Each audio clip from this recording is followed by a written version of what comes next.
but we will always allow people to come in legally, people that will love our country and will work hard to maintain our country.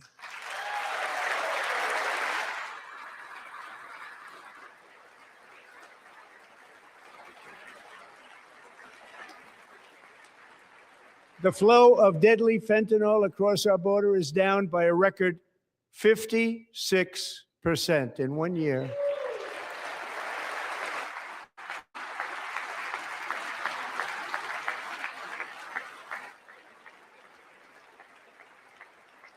And last year, the murder rate saw its single largest decline in recorded history. This is the biggest decline, think of it, in recorded history, the lowest number in over 125 years, year 1900. In fact, substantially before my wonderful father, I had a wonderful father, Fred, before he was born, substantially before he was born. That's a long time ago. He wouldn't like me to say that, but that's a long time ago. The Biden administration and its allies in Congress gave us the worst inflation in the history of our country. But in 12 months, my administration has driven core inflation down to the lowest level in more than 5 years. And in the last 3 months of 2025, it was down to 1.7%.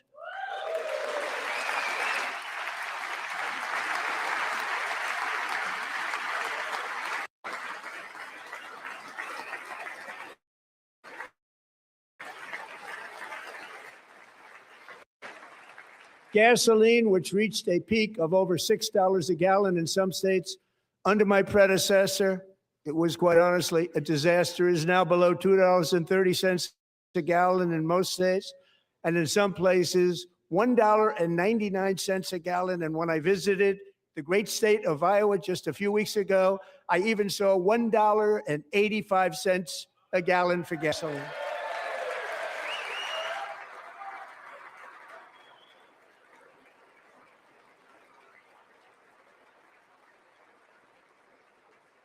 Mortgage rates are the lowest in 4 years and falling fast, and the annual cost of a typical new mortgage is down almost $5,000 just since I took office. 1 year. And low interest rates will solve the Biden-created housing problem while at the same time protecting the values of those people who already own a house that really feel rich for the first time in their lives. We want to protect those values. We want to keep those values up. We're going to do both.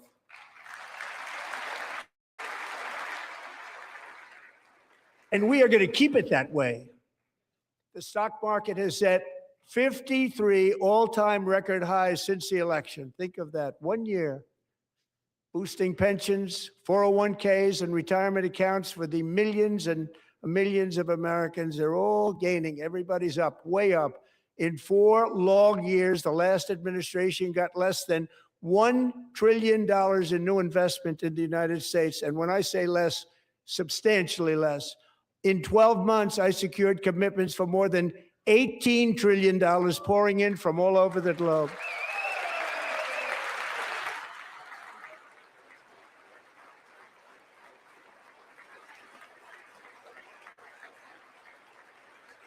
Think of it, much less than $1 trillion for 4 years versus much more than $18 trillion for 1 year. What a difference a president makes.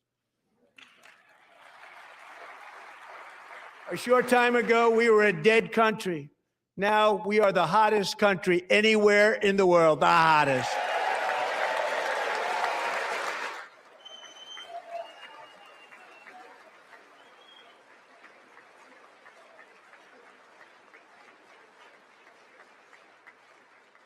As thousands of new businesses are forming and factories, plants, and laboratories are being built, we have added 70,000 new construction jobs in just a very short period of time. It's getting bigger and bigger and stronger. Nobody can believe what they're watching. American oil production is up by more than 600,000 barrels a day, and we just received from our new friend and partner, Venezuela, more than 80 million barrels of oil.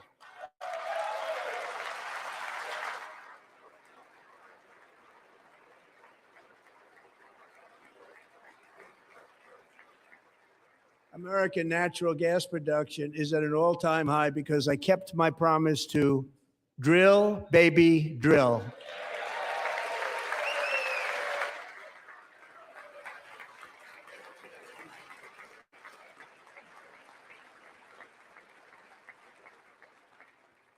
More Americans are working today than at any time in the history of our country. Think about that. Any time in the history of our country, more working today. And 100% of all jobs created under my administration have been in the private sector.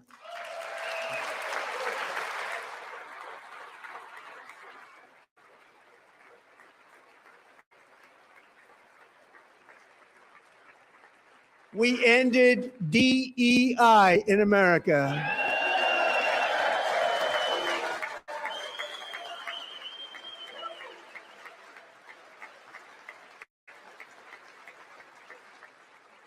We cut a record number of job-killing regulations, and in 1 year, we have lifted 2.4 million Americans, a record, off of food stamps.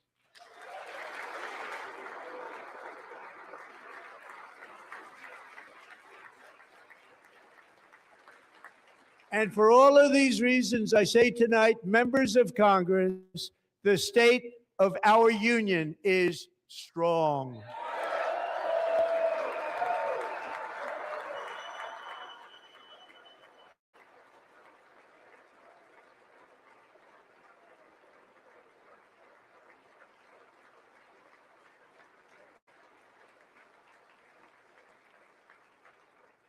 Our country is winning again. In fact, we're winning so much that we really don't know what to do about it. People are asking me, please, please, please, Mr. President, we're winning too much. We can't take it anymore. We're not used to winning in our country. Until you came along, we're just always losing, but now we're winning too much. And I say, no, no, no, you're going to win again. You're going to win big. You're going to win bigger than ever. And to prove that point, here with us tonight is a group of winners who just made the entire nation proud. The men's gold medal Olympic hockey team. Come on in.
Go ahead.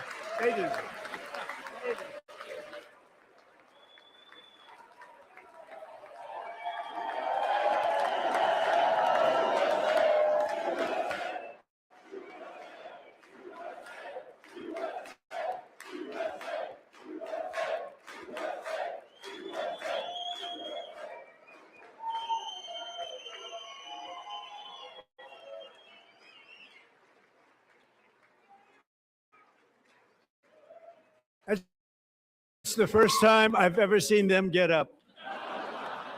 And actually, not all of them did get up. But they beat a fantastic Canadian team in overtime, as everybody saw, as did the American women who will soon be coming to the White House.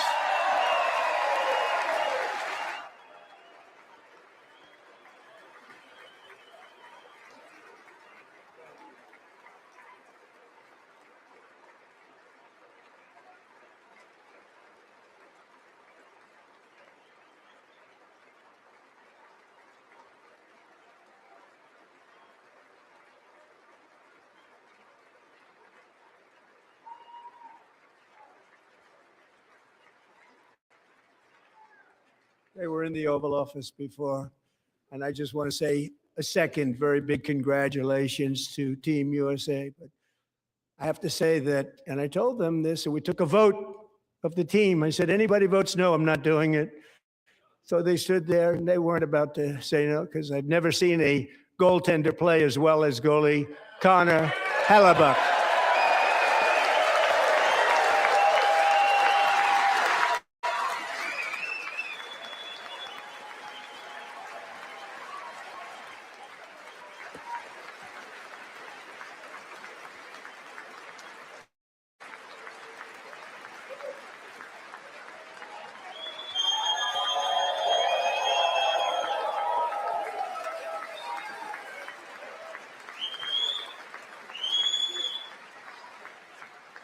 Think of it, 46 shots on goal, and I asked him, the one shot, the one where you put your stick in the back and it hit the neck of your stick and bounced off, do you practice that, or was that a little lucky? He refused to answer that question. But I just want to tell you that the members of this great hockey squad will be very happy to hear, based on their vote and my vote, and in this case, my vote was more important, that I will soon be presenting Connor with our highest civilian honor, which we will be given and which has been given to many athletes over the years.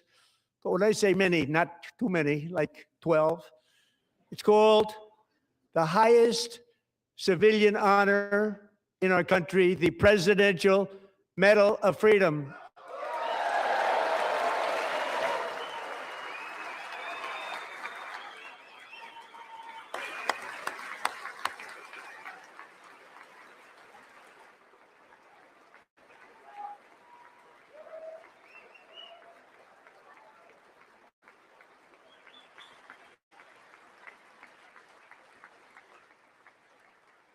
Great athletes have gotten that, very great, the best, and I thought he deserved it. And I did take a vote, every single one of them. I said, I'm not giving it if anybody goes no, and every single one of them rapidly put up their hand.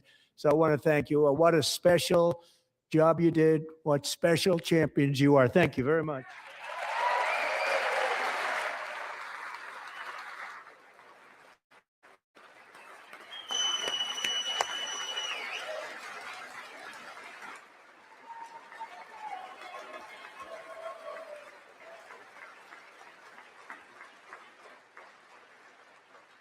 I'm also pleased to say that the next time the Olympic torch is lit, it will be here in America for the 2028 Olympics, and it's the summer version right in Los Angeles. We're going to do a good job in Los Angeles.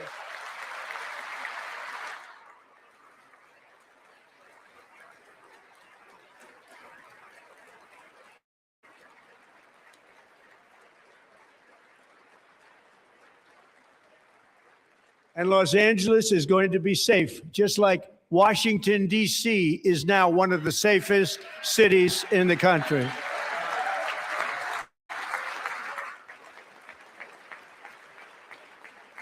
And this year, and I must say I got them both. I got them in the first term, and I was disappointed because I didn't think I'd be the president when this happened. But strange things took place. And now I've got them because I got the Olympics and I got the 2026 FIFA World Cup. And I wanted to claim the 250th, but I didn't get away with that one. I couldn't claim that one for myself. But we're getting the World Cup. So we have the World Cup and the Olympics coming. And that is exciting news.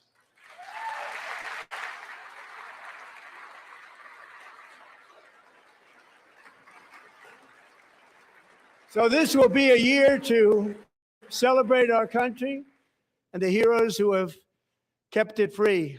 Men like Buddy Taggart. At age 17, Buddy volunteered to defend America in World War II, serving in the Pacific under the great General Douglas MacArthur. He fought bravely in the famous Battle of Manila, worked so hard. He was badly wounded and almost killed by enemy machine guns in Luzon. And 81 years ago this month, he liberated the largest internment camp in the Philippines, one of the largest anywhere in the world. Buddy earned many honors, including a Purple Heart and a Bronze Star, came home, started a family, and tonight he is in the gallery looking forward to July 4th, 2026, his 100th birthday.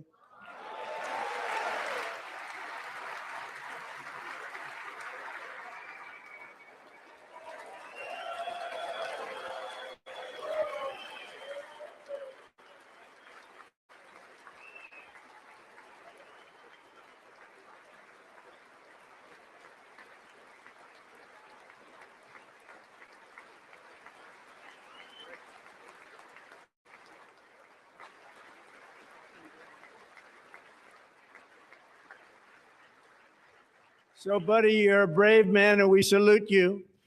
Even in times of challenge, setback, and immense heartache, the spirit of 1776 has always shone through very brightly. It was July 4th of last year when floodwaters tore through a girls' summer camp in Central Texas. One of the worst things I've ever seen. I was there, rising 26 feet in the matter of minutes, tragically claiming many, many lives. You all remember that one. As the waters threatened to sweep her away, 11-year-old Millie Kate McClelland closed her eyes and prayed to God. She thought she was going to die. Those prayers were answered when Coast Guard rescue swimmer Scott Ruskin descended from a helicopter above. Nobody knew where he came from. It was Scott's first ever rescue mission, young guy, but very brave, very, very top, always top in his class. And he lifted not just Millie Kate, but 164 others to safety.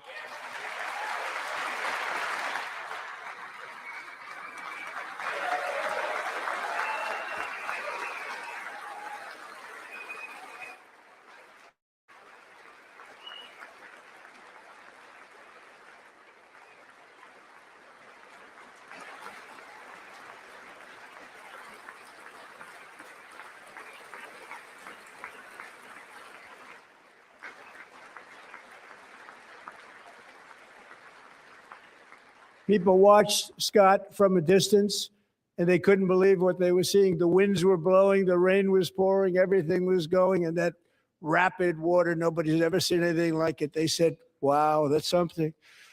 Tonight, Scott and Millie Kate are here together, reunited for the very first time. Thank you, Scott, Millie Kate.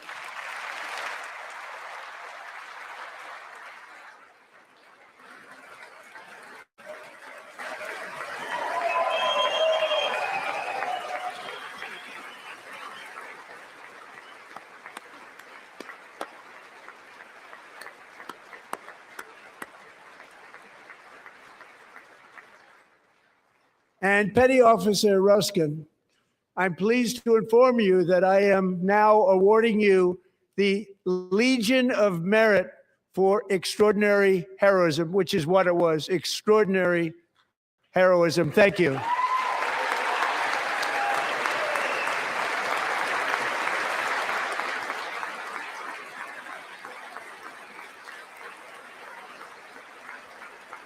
And I'd like to have the military aide to please come down and take care of the service. Military aide, thank you very much. Take care of that very important service. Thank you very much. From 1776 to today, every generation of Americans has stepped forward to defend life, liberty, and the pursuit of happiness. And they're really doing it for the next generation. But now it's our turn. Together, we're building a nation where every child has the chance to reach higher and go further, where government answers to the people, not the powerful, and where the interests of hardworking American citizens are always our first and ultimate concern. That is the debt we owe to the heroes who came before us, and that is the promise we must keep to America for our 250th year. Last year, I urged this Congress to begin the mission by passing the largest tax cuts in American history, and our Republican majorities delivered so beautifully. Thank you, Republicans.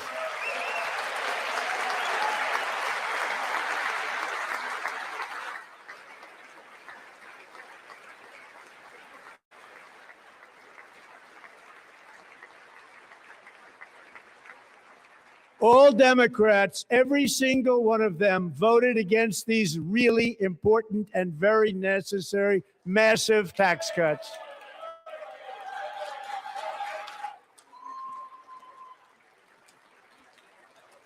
They wanted large-scale tax increases to hurt the people instead.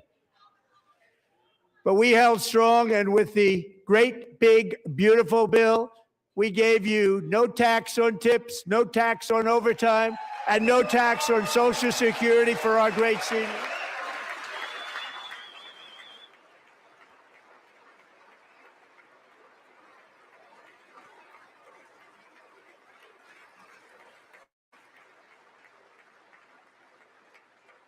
And we also made interest on auto loans tax deductible the first time, but only if the car is made in America.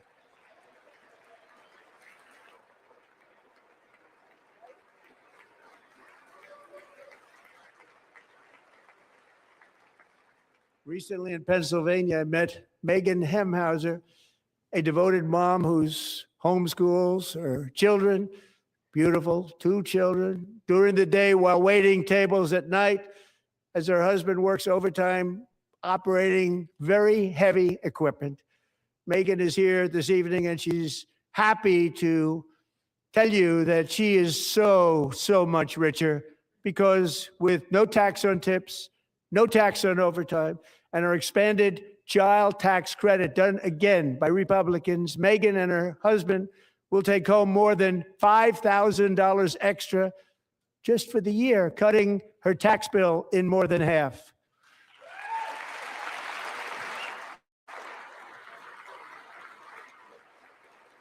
Megan, please stand up. We're fighting for you, Megan. Thank you, Megan. Thank you, Megan. We're fighting for you, Megan. Under our bill, parents like Megan can also activate their children's brand new Trump accounts. And I didn't name it. I did not name it. I did not name that.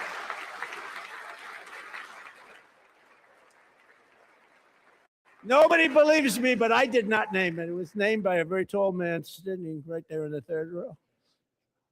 Nice man, a good man. Tax-free investment accounts for every American child. This is something that's so special and has taken off and gone through the roof. Millions will be pre-funded courtesy of the U.S. Treasury and private individuals like Michael and Susan Dell, who have donated $6.25 billion to fund the Trump accounts for 25 million American children. They're great people.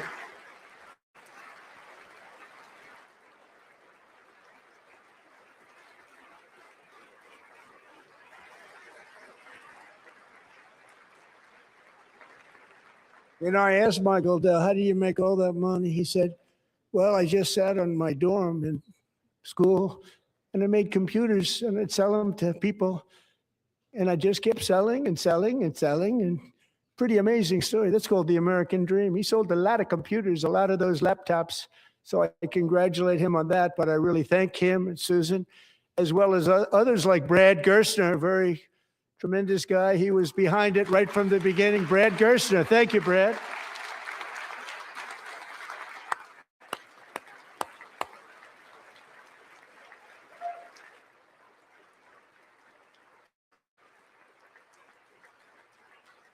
So with modest additional contributions, these young people's accounts could grow to over $100,000 or more by the time they turn 18. Think of it. How much money is that for somebody that started with nothing? Over 100,000, could be much more than that. To make this investment in our children's future, go to trumpaccounts.gov, trumpaccounts.gov. And a lot of people are doing it. It's setting every record in the book. It's popular. They knew what it was going to take. I'm so proud of them. I'm so proud of the people that got it started. And now it's just taken off. One of the primary reasons for our country's stunning economic turnaround, the biggest in history, where the Dow Jones broke 50,000 4 years ahead of schedule, and the S&P hit 7,000, where it wasn't supposed to do it for many years, were tariffs. I used these tariffs, took in hundreds of billions of dollars to make great deals for our country, both economically and on a national security basis. Everything was working well. Countries that were ripping us off for decades are now paying us hundreds of billions of dollars. They were ripping us so badly, you all know that. Everybody knows it. Even the Democrats know it. They just don't want to say it. And yet these countries are now happy, and so are we. We made deals. The deals are all done. And they're happy. They're not making money like they used to, but we're making a lot of money. There was no inflation, tremendous growth.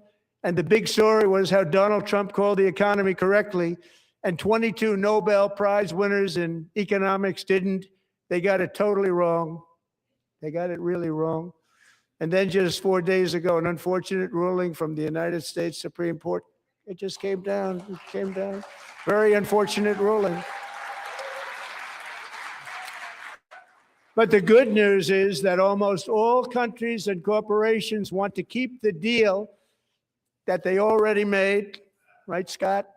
Knowing that the legal power that I, as president, have to make a new deal could be far worse for them, and therefore they will continue to work along the same successful path that we had negotiated before the Supreme Court's unfortunate involvement. So despite the disappointing ruling, these powerful country-saving, it's saving our country, the kind of money we're taking in, peace-protecting. Many of the wars I settled was because of the threat of tariffs. I wouldn't have been able to settle them without. Will remain in place under fully approved and tested alternative legal statutes. And they have been tested for a long time. They're a little more complex, but they're actually probably better, leading to a solution that will be even stronger than before. Congressional action will not be necessary. It's already time-tested and approved. And as time goes by, I believe the tariffs paid for by foreign countries will, like in the past, substantially replace the modern-day system income tax, taking a great financial burden off the people that I love.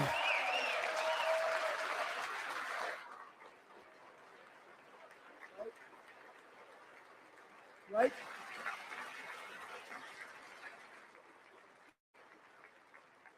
Moving forward, factories, jobs, investment, and trillions of dollars will continue pouring into the United States of America because we finally have a president who puts America first. I put America first.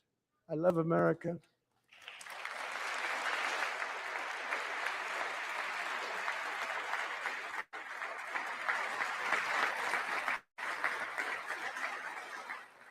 For decades before I came along, we had the exact opposite.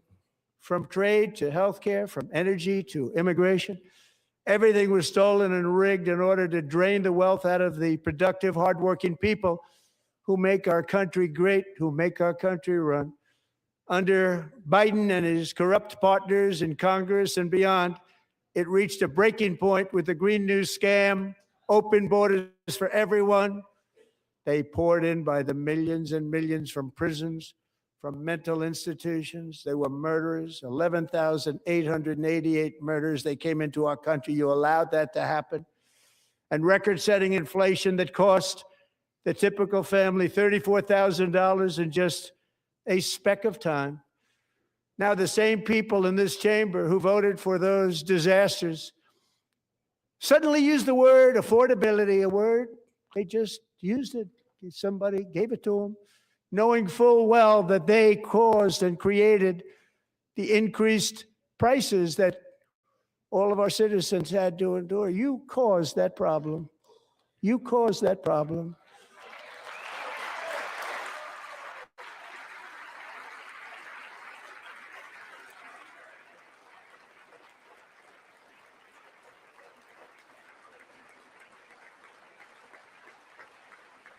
They knew their statements were a lie. They knew it. They knew their statements were a dirty, rotten lie. Their policies created the high prices Our policies are rapidly ending them. We are doing really well. Those prices are plummeting downward.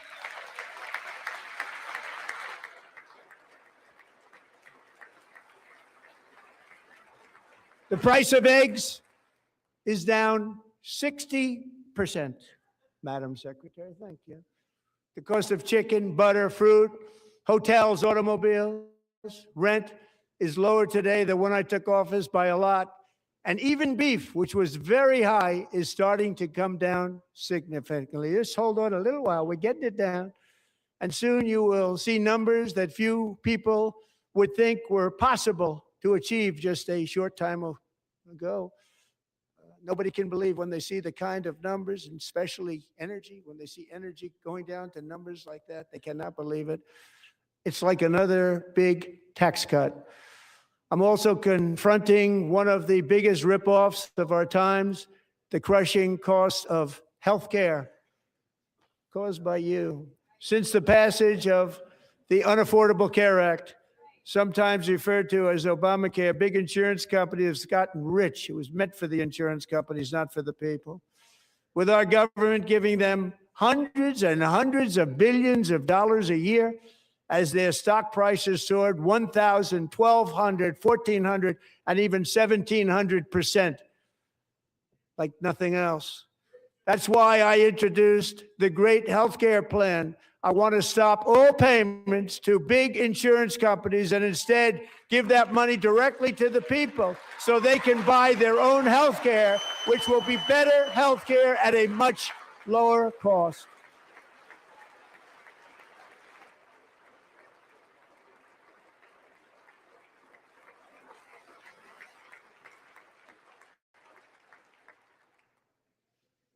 In addition, my plan requires maximum price transparency. That's a big deal. Sounds so simple, so big. And I did that in my first term, and the Democrats immediately terminated it with full knowledge that they were doing a very bad thing for the people. Costs were going to go way up, and that's what happened. And now I'm bringing them way down on healthcare and everything else. I'm also ending the wildly inflated cost of prescription drugs like has never happened before.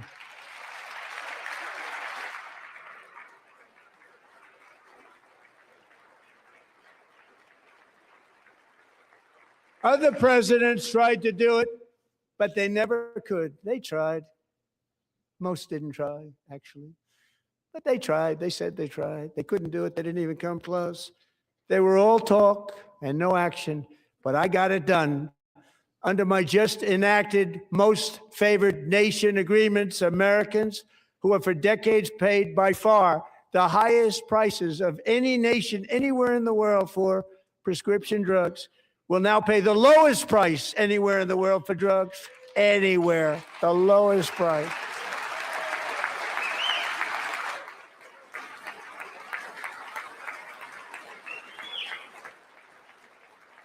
So in my first year of the second term, should be my third term, but strange things happen. I took prescription drugs, a very big part of healthcare, from the highest price in the entire world to the lowest. That's a big achievement. The result is price differences of 300, 400, 500, 600% and more, all available right now at a new website called TrumpRx.gov. And I didn't name that one either, by the way.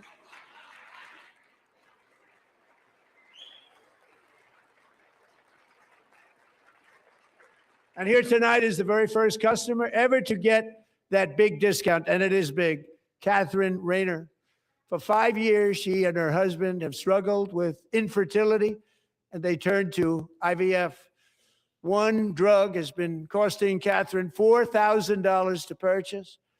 But a few weeks ago, she logged onto the Trump RX website and got that same drug that cost $4,000, got it for under $500, a reduction of much more, actually, than $3,500. Catherine, we are all praying for you, and you're going to be a great mom.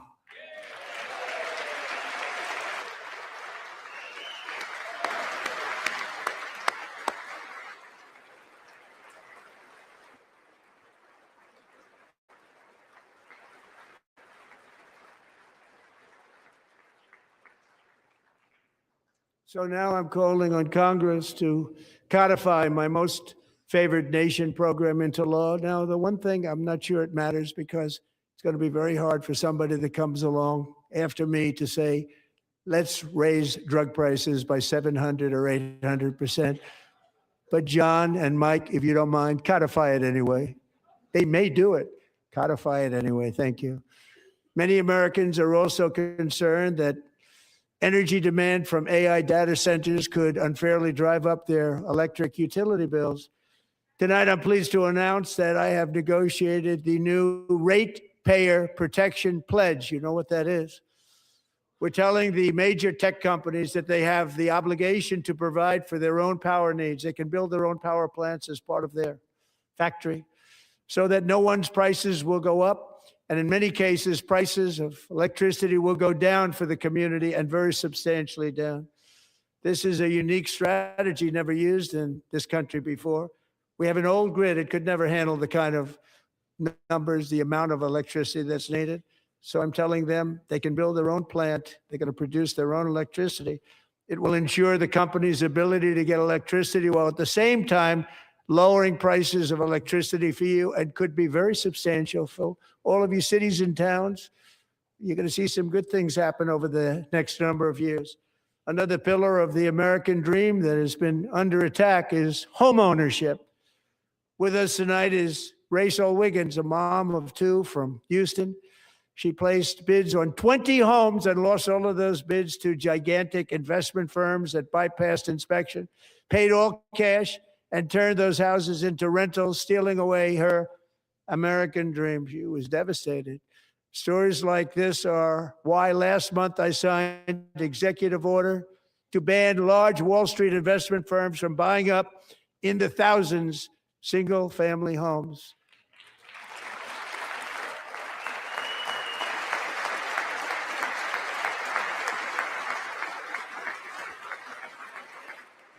And now I'm asking Congress to make that ban permanent, because homes for people, really, that's what we want. We want homes for people, not for corporations. Corporations are doing just fine. Rachel, thank you very much. Good luck with your home. You'll get one soon.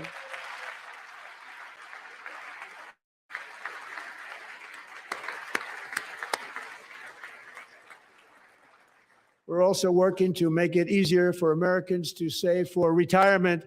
And under this administration, we will always protect Social Security and Medicare. They are not protecting it for our seniors. We will always protect Social Security, Medicare, Medicaid.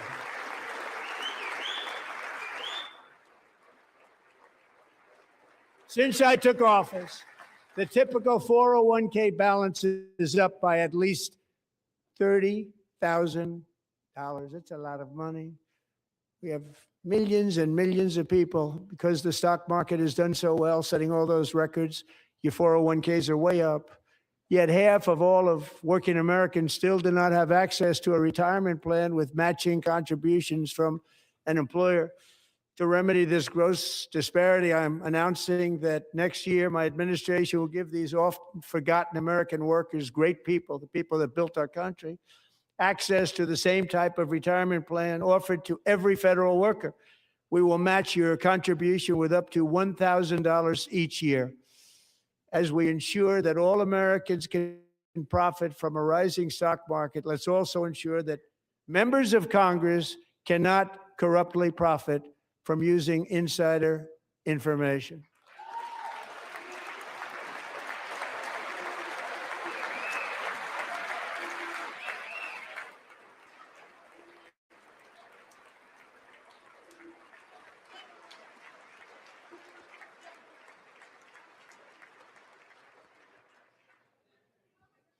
They stood up for that. I can't believe it.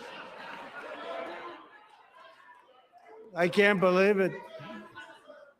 Did Nancy Pelosi stand up if she was here? Doubt it. Pass the Stop Insider Trading Act without delay.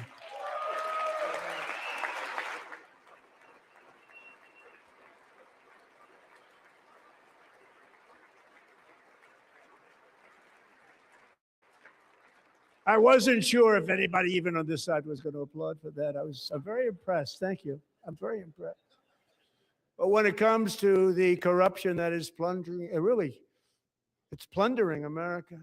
There's been no more stunning example than Minnesota, where members of the Somali community have pillaged an estimated $19 billion from the American taxpayer. Oh, we have all the information. And in actuality, the number is much higher than that. And California, Massachusetts, Maine, and many other states are even worse. This is the kind of corruption that shreds the fabric of a nation, and we are working on it like you wouldn't believe. So tonight, although started 4 months ago, I am officially announcing the war on fraud to be led by our great Vice President, J.D. Vance.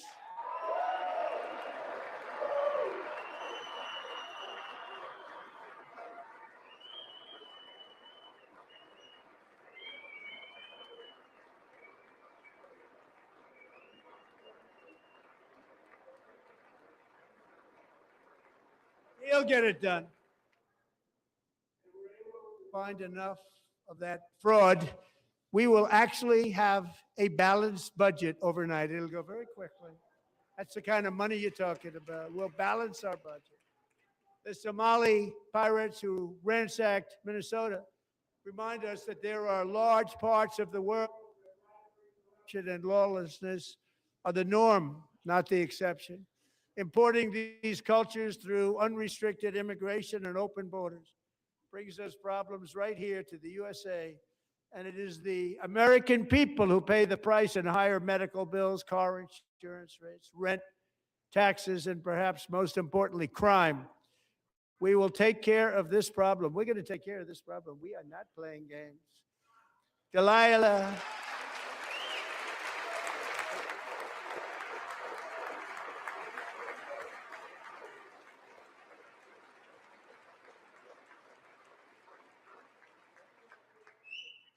Delilah Colden was only 5 years old in June 2024 when a 18-wheel tractor trailer plowed into her stopped car traveling at 60 miles an hour or more.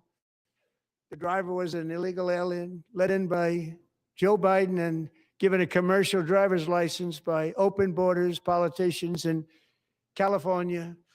Doctors said Delilah would never be able to walk or talk, have a good life. She wouldn't even be able to eat again.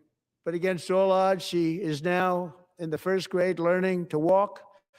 And she's here this evening with her dad, Marcus, a fantastic man. Delilah, please, you are a great inspiration. Please stand up.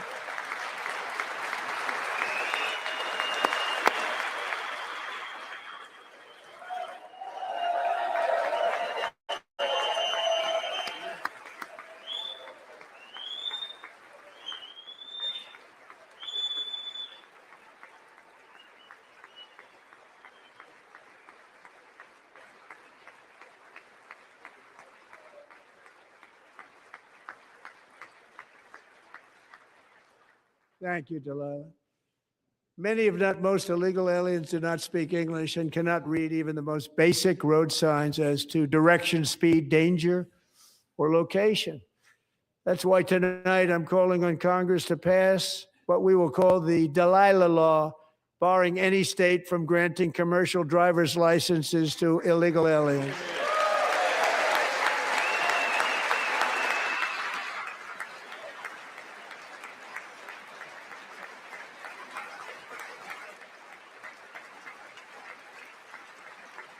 And yesterday, as you probably saw at the White House, I hosted a ceremony with Americans who lost their treasured loved ones to the scourge of illegal immigration. People came into our country, how we allowed this to happen with our open borders. These are the angel moms and families that for decades our government betrayed and our media totally ignored. It was terrible. Hard to believe, actually. In 2023, a 16-year-old high school cheerleader named Elizabeth Medina was supposed to perform in her town's Christmas parade, but she never arrived. Her mother, Jacqueline, went home to look for her, and she found her lying dead in a bathtub, bleeding profusely after being stabbed 25 times. Lizbeth's killer was a previously arrested illegal alien who had broken in and brutally extinguished the brightest light in her family's life, violently and viciously. Her heartbroken mother is in the gallery to remind everyone in this chamber exactly why we are deporting illegal alien criminals to our country at record numbers, and we're getting them the hell out of here fast. We don't want them.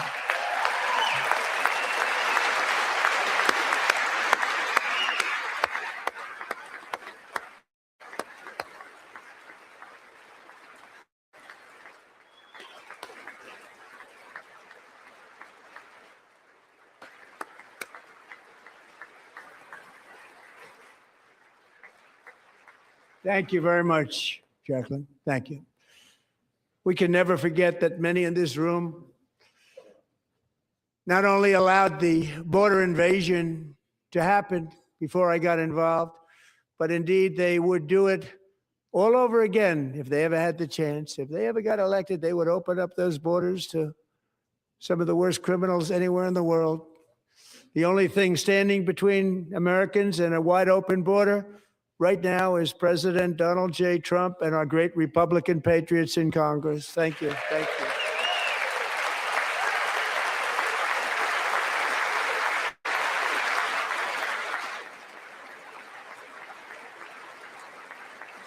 As we speak, Democrats in this chamber have cut off all funding for the Department of Homeland Security. It's all cut off. It's all cut off. They have instituted another Democrat shutdown, the first one costing us 2 points on GDP. 2 points we lost on GDP, which probably made them quite happy, actually. Now they have closed the agency responsible for protecting Americans from terrorists and murderers. Tonight, I'm demanding the full and immediate restoration of all funding for the border security, homeland security of the United States, and also for helping people clean up their snow. We have no money because of the Democrats, and it would be nice. We'd love to give you a hand at cleaning it up, but you gave no money. Nobody's getting paid. It's a shame. So you have to think about it. We have, in case you didn't know, a pretty large snowstorm out there. One of the great things about the State of the Union is how it gives Americans the chance to see clearly what their representatives really believe. So tonight, I'm inviting every legislator to join with my administration in reaffirming a fundamental principle. If you agree with this statement, then stand up and show your support. The first duty of the American government is to protect American citizens, not illegal aliens.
Isn't that a shame? You should be ashamed of yourself standing up. You should be ashamed of yourself. That is why I'm also asking you to end deadly sanctuary cities that protect the criminals and enact serious penalties for public officials who block the removal of criminal aliens. In many cases, drug lords, murderers all over our country, they're blocking the removal of these people out of our country, and you should be ashamed of yourself.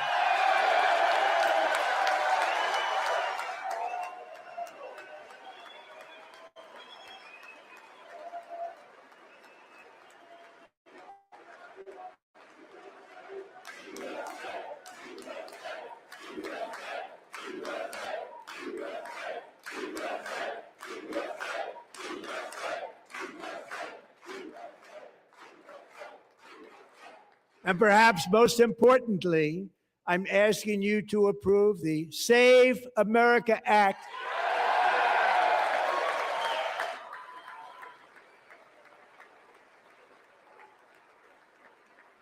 To stop illegal aliens and others who are unpermitted persons from voting in our sacred American elections. That cheating is rampant in our elections. It's rampant.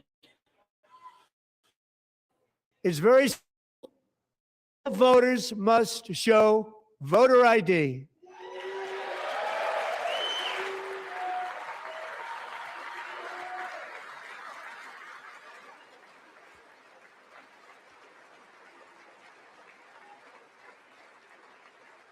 All voters must show proof of citizenship in order to vote.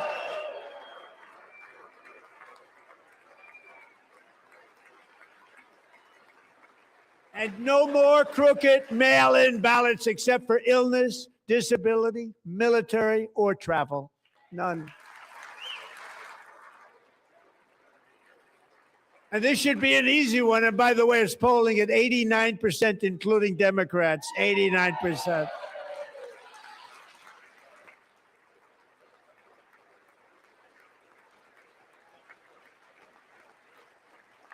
And even the new communist mayor of New York City, I think he's a nice guy, actually. Speak to him a lot. Bad policy, but nice guy. Just said they want people to shovel snow. They got hit hard. Wants them to shovel snow, but if you apply for that job, you need to show 2 original forms of ID and a Social Security card. Yet they don't want identification for the greatest privilege of them all, voting in America. No, it's no good. No good. Both Republicans and Democrats overwhelmingly agree on the policy that we just enunciated. And Congress should unite and enact this common sense, country-saving legislation right now, and it should be before anything else happens.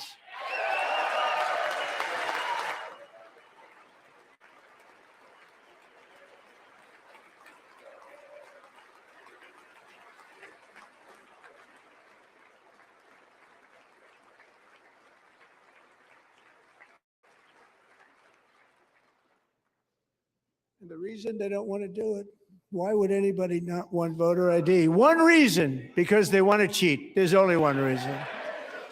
They make up all excuses. They say it's racist. They come up with things. You almost say, what imagination they have. They want to cheat. They have cheated. And their policy is so bad that the only way they can get elected is to cheat. And we're going to stop it. We have to stop it, John.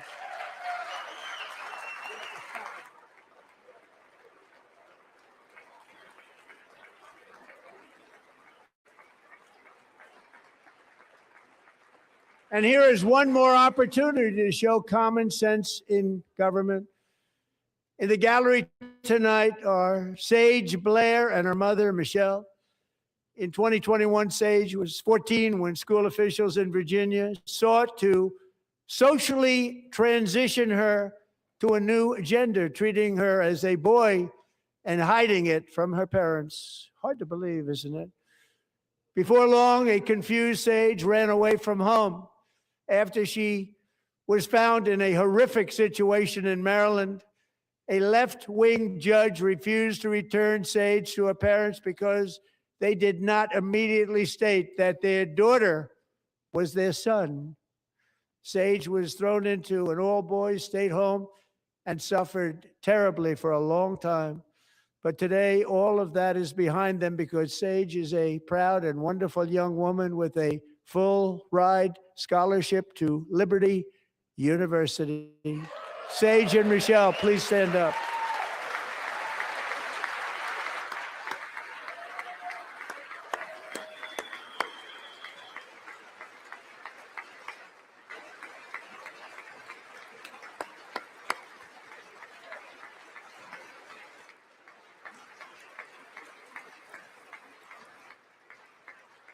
And thank you for your great bravery. And who can believe that we're even speaking about things like this?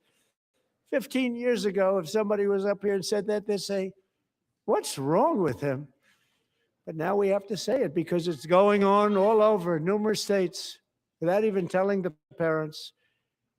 But surely we can all agree no state can be allowed to rip children from their parents' arms and transition them to a new gender against the parents' will. Who would believe that we're even talking about this? We must ban it, and we must ban it immediately.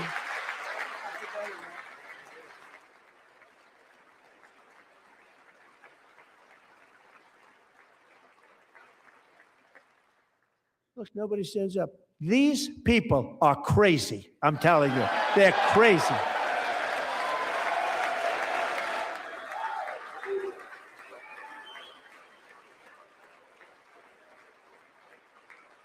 Amazing. Incredible. Boy, oh boy. We're lucky we have a country. With people like this, Democrats are destroying our country, but we've stopped it just in the nick of time, didn't we? Huh?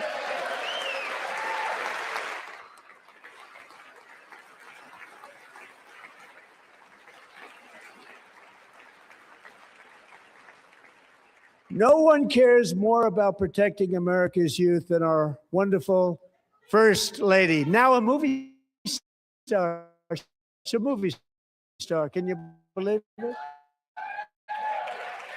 Who would have believed that?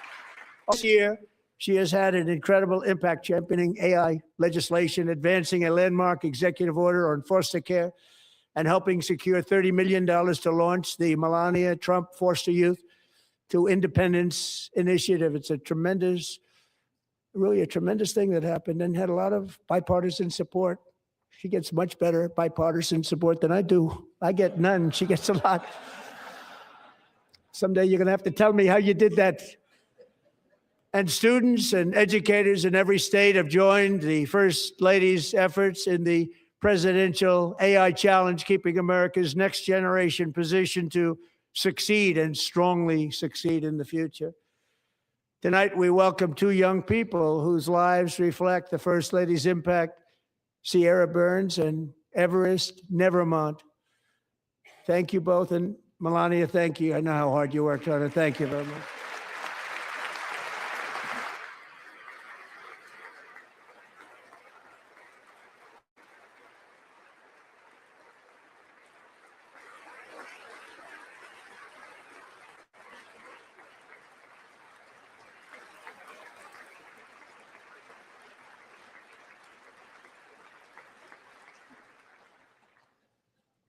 I'm very proud to say that during my time in office, both the first 4 years and in particular this last year, there has been a tremendous renewal in religion, faith, Christianity, and belief in God. Tremendous renewal.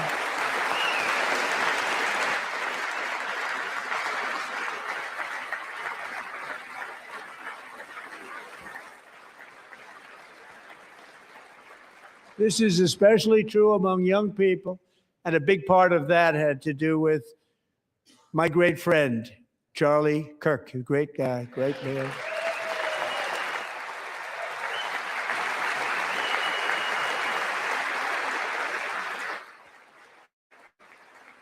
So last year, Charlie was violently murdered by an assassin and martyred, really martyred for his beliefs.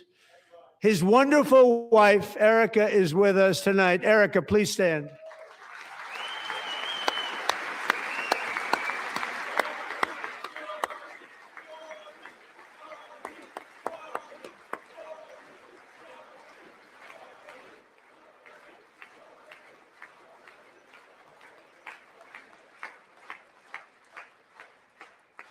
Thank you, Erica. Been through a lot. In Charlie's memory, we must all come together to reaffirm that America is one nation under God, and we must totally reject political violence of any kind.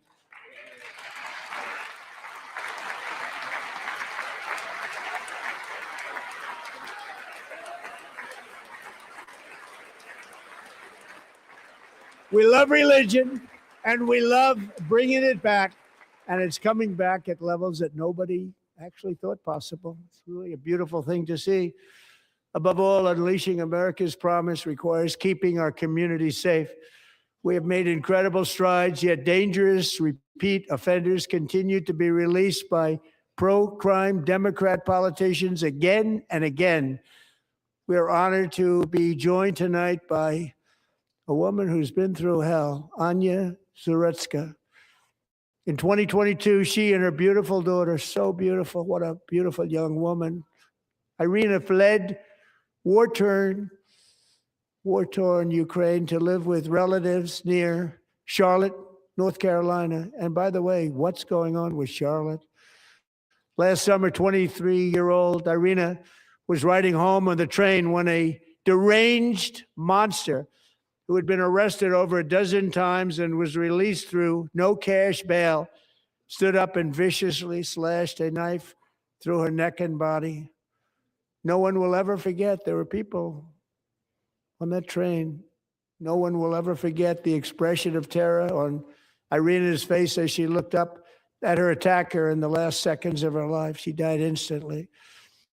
She had escaped a brutal war only to be slain by a hardened criminal, set free to kill in America, came in through open borders. Mrs. Zaretska, tonight I promise you we will ensure justice for your magnificent daughter, Irina.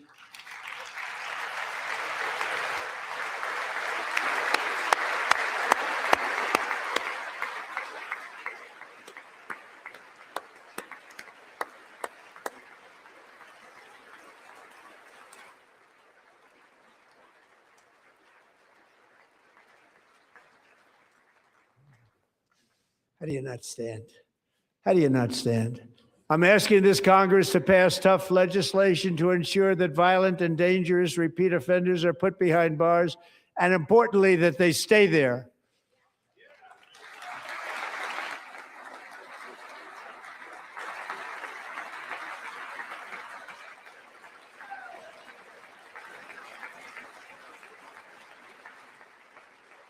Starting last summer, I deployed our National Guard and federal law enforcement to restore law and order to our most dangerous cities, including Memphis, Tennessee, big success, New Orleans, Louisiana, big success, and our nation's capital itself, Washington, D.C., where we have almost no crime anymore in Washington, D.C. How did that happen?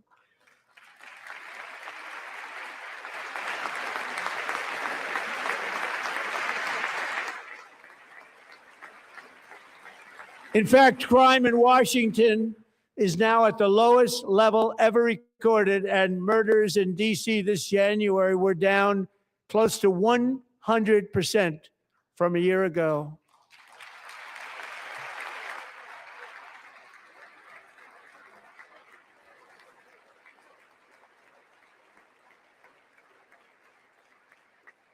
They don't like to hear that. One of the brave service members who helped achieve this stunning turnaround was 20-year-old West Virginia Army National Guard Specialist Sarah Beckstrom. After a 4-month deployment, she voluntarily extended her service, and her rank was going to be lifted. She was doing so well. They were so proud of her. But the very next day, she was on patrol near the White House when she was ambushed and shot in the head by a terrorist monster from Afghanistan. Shouldn't have been in our country. And all because she wore the uniform of our nation. She was shot. He traveled here because he didn't like people wearing our uniform. He was sick and deranged, shouldn't have been in our country. Sarah Beckstrom died in order to defend our capital, and we are honored to be joined by her wonderful parents, Gary and Evalie. Your daughter was a true American patriot, and she will be greatly missed. She was a great person. I saw reports on her. They've never seen anything like it.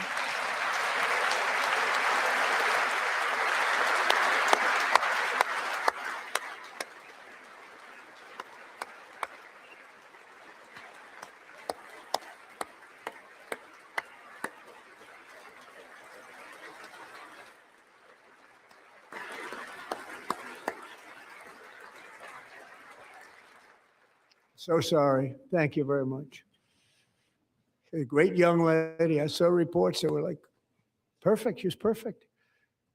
Serving alongside Sarah that day was Staff Sergeant Andrew Wolf. The terrorist shot Andrew in the head, and no one thought he could possibly make it. The two of them, Sarah and Andrew, both shot violently in the head. Neither was expected to make it. They weren't even given a chance, except his wonderful mother, named Melody, who I spoke to the same night. And she was so positive. The doctors thought that Andrew was gone. But his mother said, no, Mr. President, Andrew will be fine. He's going to make it. I've never seen anything like it. I mean, he was given almost no chance. She said, I have no doubt, sir, he's going to be okay. This was a conversation that I had with her that night, with her son laying helplessly in bed, blood all over. Everybody is praying, she said, sir, he will be okay. The doctors didn't understand what she was saying. And after looking at the results of the damage done, neither did I. She was so strong and conclusive that even Andrew's great father felt she didn't really understand the gravity of the situation. But she turned out to be right. Right, Melody? She turned out to be right.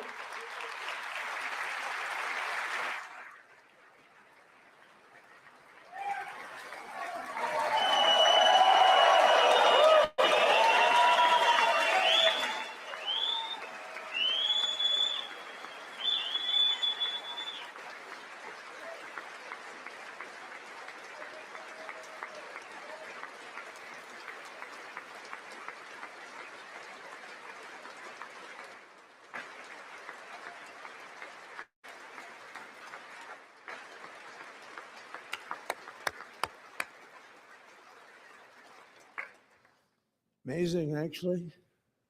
I said, where does this woman come from? She's the most positive person I've ever met. With God's help, Andrew has battled back from the edge of death, and we're talking about the edge of death, on his way to a miraculous recovery. He's got a little work to do, but he's doing great. Nice to see you. He's a good-looking guy. Nice to see you. Thanks, Andrew. Thank you very much.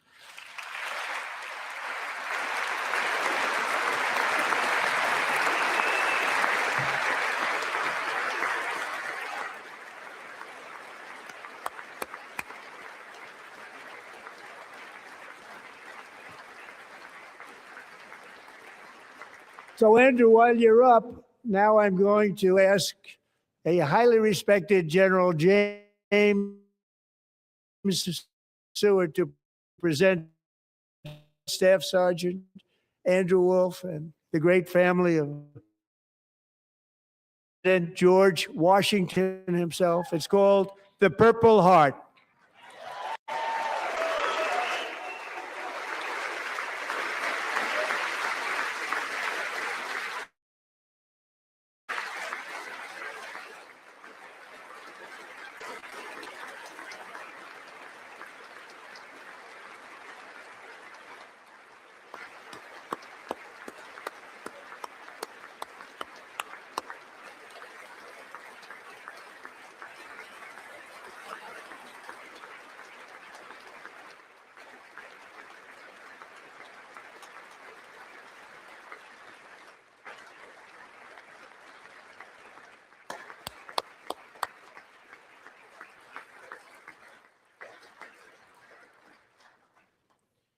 We love you all. Love you. We're proudly restoring safety for Americans at home, and we are also restoring security for Americans abroad. Our country has never been stronger. My first 10 months, I ended 8 wars, including Cambodia. Isn't it funny? Sick people. Cambodia and Thailand, Pakistan and India would have been a nuclear war. 35 million people said the prime minister of Pakistan would have died if it were not for my involvement. Kosovo and Serbia, Israel and Iran, Egypt and Ethiopia, Armenia and Azerbaijan, the Congo and Rwanda, and of course the war in Gaza, which proceeds at a very low level. It's just about there. And I want to thank Steve Witkoff and Jared Kushner for your help. Thank you, Steve. Thank you, Jared.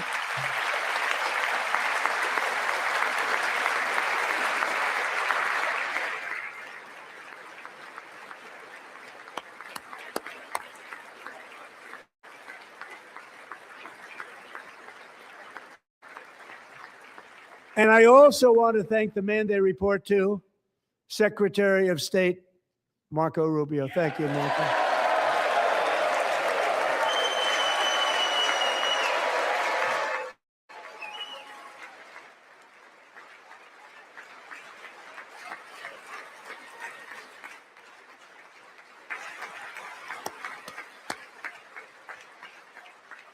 People like you. You know, Marco got 100% of the votes when he was in confirmation. I think our next one was about 54%. And some of the Democrats are now saying, I can't believe we approved that guy. And he said it's an honor that they feel that way, right, Marco? You have done a great job, great Secretary of State. I think he'll go down as the best ever.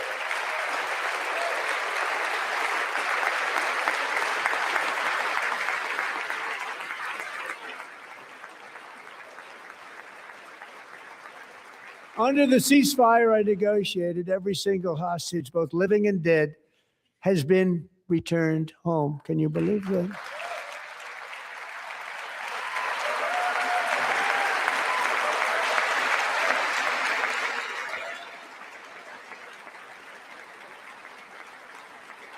Nobody thought it was possible. Nobody thought that was possible. Both living and dead. And those parents who had a dead son, their boy, they'd always tell me their boy, they wanted him as much as though he were living. It was an amazing period of time. They came back, and when we got all of the living hostages back, and many, many before them, but I always said those last 20 are going to be very tough, but we got many, many more, hundreds. But I said those last 20 are going to be tough. We got them back, but we only got back 14 or 15 of the dead of the 28. And believe it or not, Hamas worked along with Israel, and they dug and they dug and they dug. It's a tough thing to do, going through bodies all over, passing up 100 bodies sometimes for each one that they found. Tough job. And they finally got it back to 27. And then Steve and Jared, they got it back to 28. They found all 28. Nobody thought that was possible, but we did it. And I remember the family of the 28th. They were so grieved, but they were so happy as it's possible to be. They had their boy back. The mother said, "Sir, we have our boy back." What a period of time that was, but we got them all back. So thank you both very much. Great job.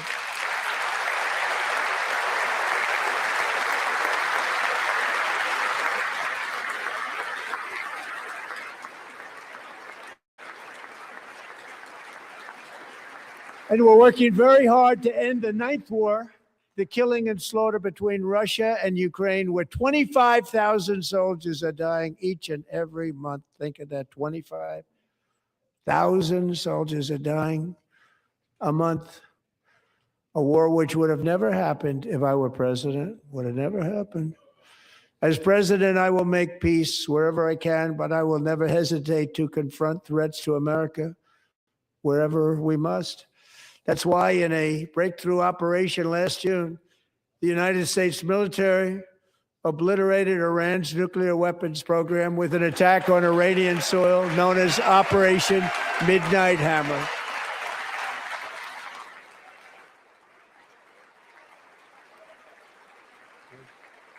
Good.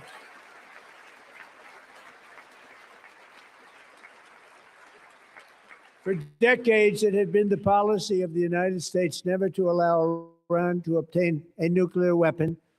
Many decades. Since they seized control of that proud nation 47 years ago, the regime and its murderous proxies have spread nothing but terrorism and death and hate. They've killed and maimed thousands of American service members and hundreds of thousands and even millions of people with what's called roadside bombs. They were the kings of the roadside bomb. And we took out Soleimani. I did that during my first term. Had a huge impact. He was the father of the roadside bomb.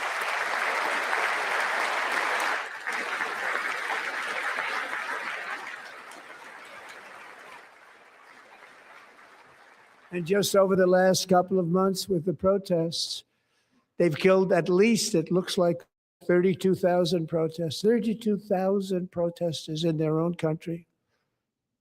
They shot them and hung them. We stopped them from hanging a lot of them with the threat of serious violence. But this is some terrible people. They've already developed missiles that can threaten Europe and our bases overseas, and they're working to build missiles that will soon reach the United States of America. After Midnight Hammer, they were warned to make no future attempts to rebuild their weapons program, in particular, nuclear weapons. Yet they continue, starting it all over. We wiped it out, and they want to start all over again, and are at this moment again pursuing their sinister ambitions. We are in negotiations with them. They want to make a deal, but we haven't heard those secret words. We will never have a nuclear weapon. My preference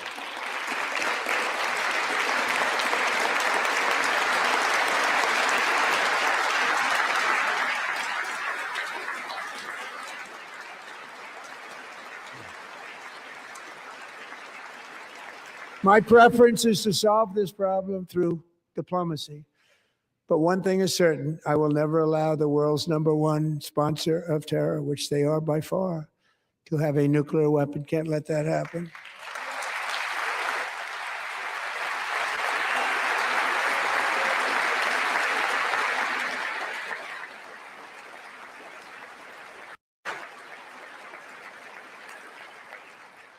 And no nation should ever doubt America's resolve.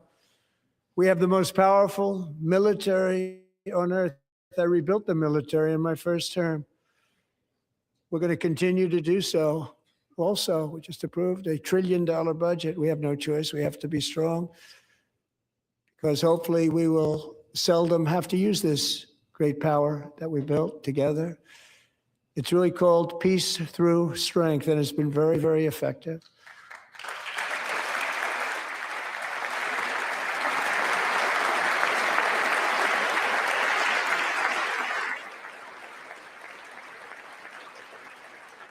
So thanks to a Republican in Congress, we're investing that record number of dollars, have no choice, in the United States Armed Forces. Also creating a lot of jobs, but we're not even doing it for that reason. Because as I said, we have more jobs, more people working today than ever before in the history of our country. And NATO countries are friends and allies. They are. They're our friends and they're our allies, have just agreed at my very strong request to pay 5% of GDP for military defense rather than the 2%, which they weren't paying. We were paying for almost all of NATO. Now they're paying 5 as opposed to not paying 2.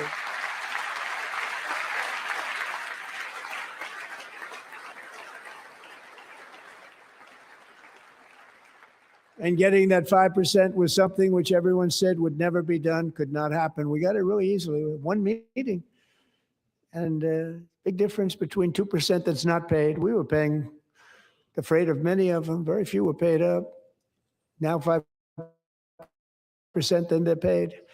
And everything we send over to Ukraine is sent through NATO, and they pay us in full. They pay us totally in full. Every branch of our armed forces is setting records for recruitment. This is so exciting. and every service member recently.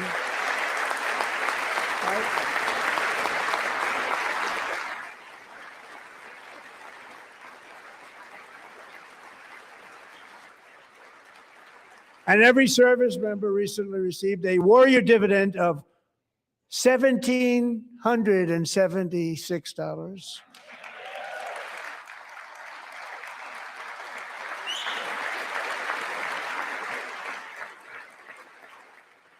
You know, they put it on my desk. We got the money from tariffs and other things, a lot of money we have. We have much more money than people understand. Have to rebuild that program a little bit, but it won't take long. But we got the money, and it was $1,775, and they wanted my approval. And I said, what's the number? $1,775. I said, wait a minute, for $1 more, we can have $1,776. It's going to I said, we're going to figure that. I never asked anybody if we could afford it. $1 more, I said $1,776. And I said, that's good. And I'll tell you what, our military, that was 4 months ago, our military, I never see a person in the military that doesn't thank me for it. So we're honored to do it. They deserve it. And we call it 1776. It was great. And we love our military. We love our law enforcement. We love our firemen. You know, the firemen don't get mentioned enough. We love our firemen. We're also...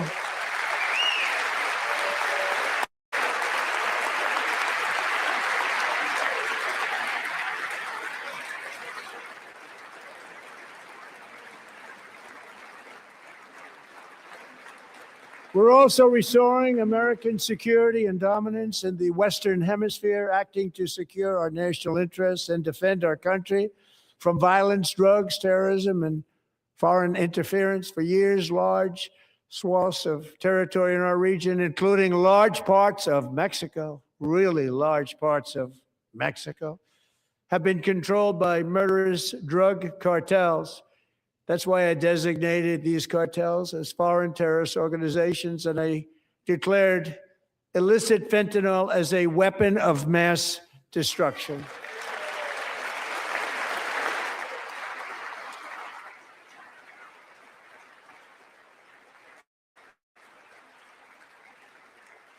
And with our new military campaign, we have stopped record amounts of drugs coming into our country and virtually stopped it completely coming in by water or sea. You probably noticed that. We very seriously damaged their fishing industry also. Nobody wants to go fishing anymore. We've also taken down one of the most sinister cartel kingpins of all. You saw that yesterday. In January,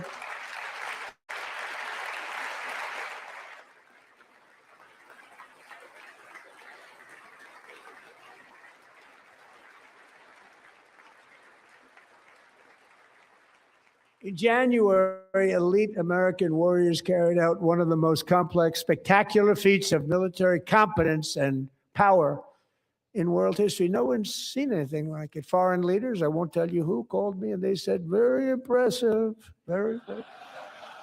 They couldn't believe, they all watched, they saw what happened. This is a different fighting force that we had years ago when we fought to tie. You know, it's a great fighting force. I'm so proud of it. Look at Space Force. Space Force is my baby because we did that. My baby, it's becoming so important.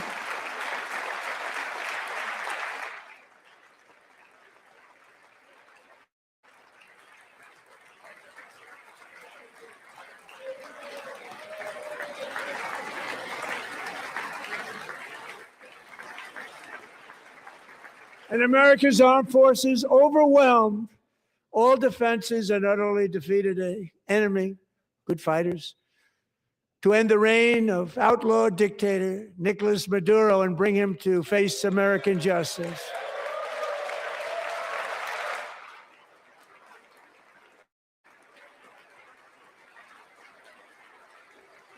And this was an absolutely colossal victory for the security of the United States, and it also opens up a bright new beginning for the people of Venezuela.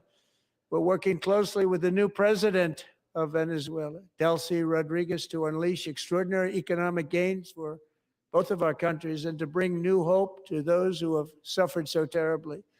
They really did suffer. With us tonight is Alejandro Gonzalez, she grew up in a tight-knit Venezuelan family and was especially close to her beloved uncle Enrique. But after Enrique ran for office and opposed Maduro, he was kidnapped by Maduro's security forces and thrown into the regime's really infamous prison in Caracas. Alejandro feared she would never see her uncle again. She feared for her own life also. But since the raid, we have worked with the new leadership, and they have ordered the closure of that vile prison and released hundreds of political prisoners already, with more to come. Alejandro, I'm pleased to inform you that not only has your uncle been released, but he is here tonight. We brought him over to celebrate his freedom with you in person. Enrique, please come down.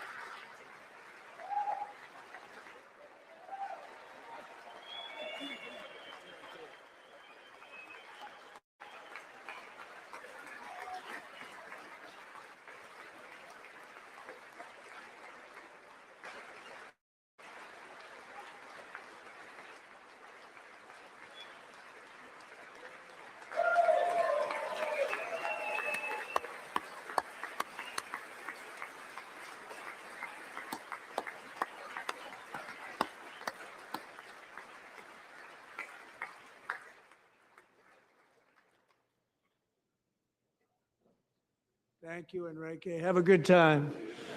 Nice to have you back, Enrique. There were many heroes on that January raid to capture Maduro, really great heroes. It was very dangerous. They knew we were coming. They were all set. But the deeds of one warrior that night will live forever in the eternal chronicles of military valor. Chief Warrant Officer 5, Eric Slover, planned the mission and was the flight lead in the cockpit of the first helicopter, a big, beautiful, powerful helicopter. It was a massive Chinook carrying, as you can imagine, many, many American warfighters. Wearing the dog tags his wife Amy had blessed with holy water before he left. She knew it was going to be a rough one.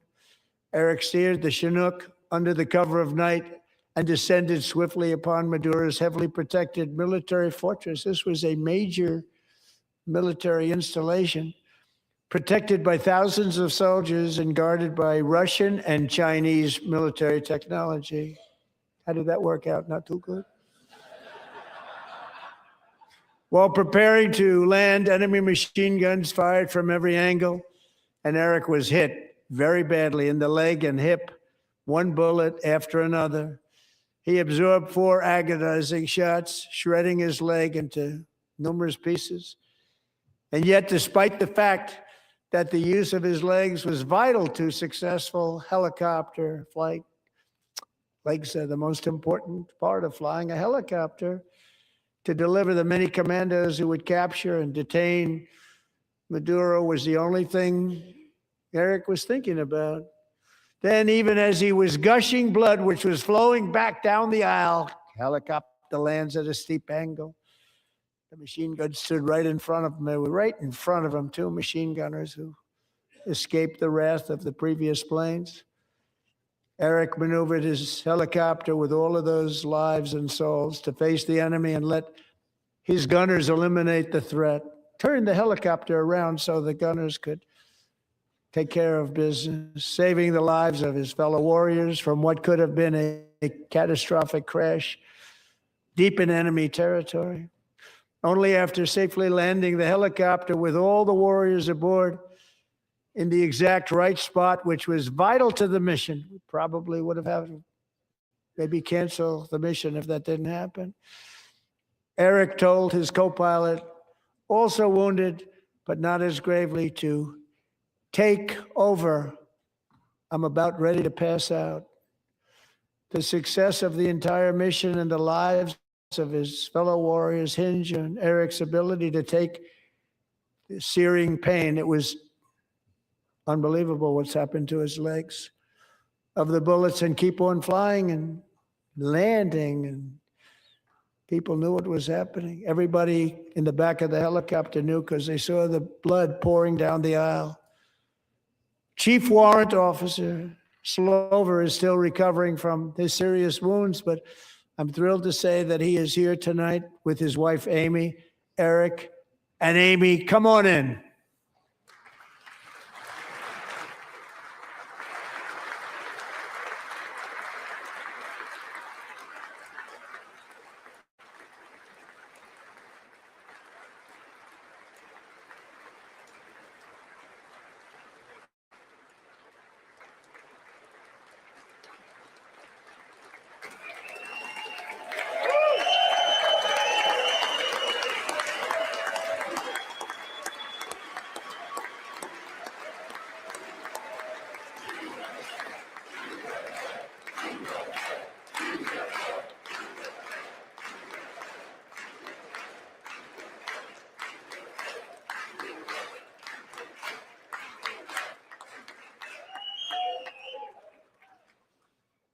So we have a surprise for Eric and Amy. In recognition of Eric's actions above and beyond the call of duty, I would now like to ask General Jonathan Braga to present Chief Warrant Officer Slover with our nation's highest military award, the Congressional Medal of Honor.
Well, thank you very much, Eric and Amy. Great to get to know you. I met with them and with a lot of their fellow warriors at Fort Bragg recently. You notice the name Fort Bragg, we have it back, we brought it back. We won the First World War with it, the Second World War with it, and then they decided to change the name. So we changed it back. Everybody wanted to change back too. And Eric's fellow warriors from that incredible night of victory will also be receiving medals at a private ceremony that will soon be held at the White House, and Eric will be there. Thank you.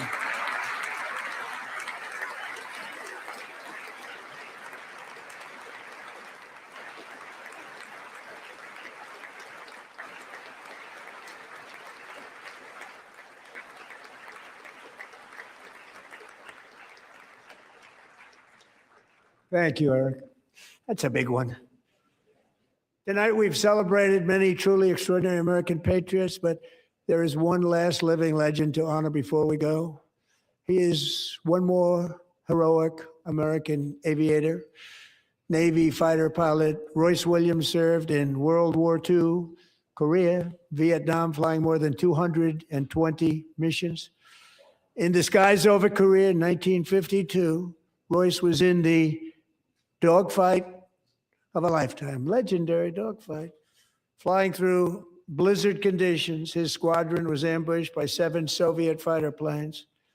It was his first aerial combat of the war, and despite being massively outnumbered and outgunned, Royce led the takedown of 4 enemy jets and almost destroyed the others, vanquishing his adversaries while taking 263 bullets to his own plane and being seriously hurt.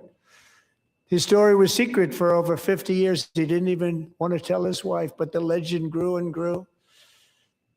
But tonight, at 100 years old, this brave Navy captain is finally getting the recognition he deserves. He was a legend long before this evening. Royce, please stand up, and I will ask the First Lady of the United States to present Captain Royce Williams with his Congressional Medal of Honor.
Thank you, Royce, and thank you, Eric.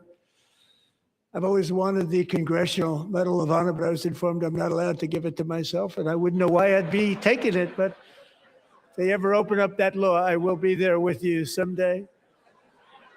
But you know, that's our highest honor, Congressional Medal of Honor, and that's a big thing, and it's an honor to be in the same room with you. Thank you both very much, Eric. Thank you.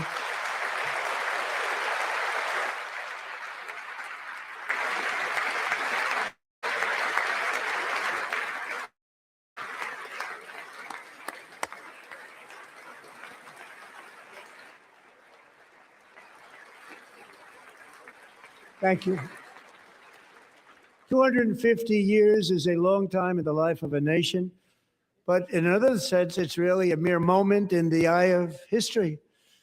Two of the gentlemen we met in the gallery this evening took their first breaths 1 century ago, 100 years before that, on July 4th, 1826, the author of the Declaration of Independence, brilliant, Thomas Jefferson, drew his last breath.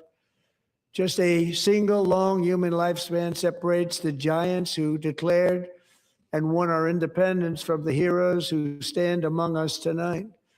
Everything our nation has done, everything we have achieved, has been the work of those few great lifetimes. In those brief chapters, Americans built this nation from 13 humble colonies into the pinnacle of human civilization and human freedom, the strongest, wealthiest, most powerful, most successful nation in all of history. Americans ventured out across the daunting and dangerous continent. We carved paths through an unforgiving wilderness, settled a boundless frontier, and tamed the beautiful but very, very dangerous Wild West. From empty marshes and wide open plains, we raised up the world's greatest cities. Together, we mastered the world's mightiest industries and shattered history's monstrous tyrannies. And we liberated millions from the chains of fascism, communism, oppression, and terror. Americans lifted humanity into the skies on the wings of aluminum and steel. And then we launched mankind into the stars on rockets powered by sheer American will and unyielding American pride. We wired the globe with our ingenuity,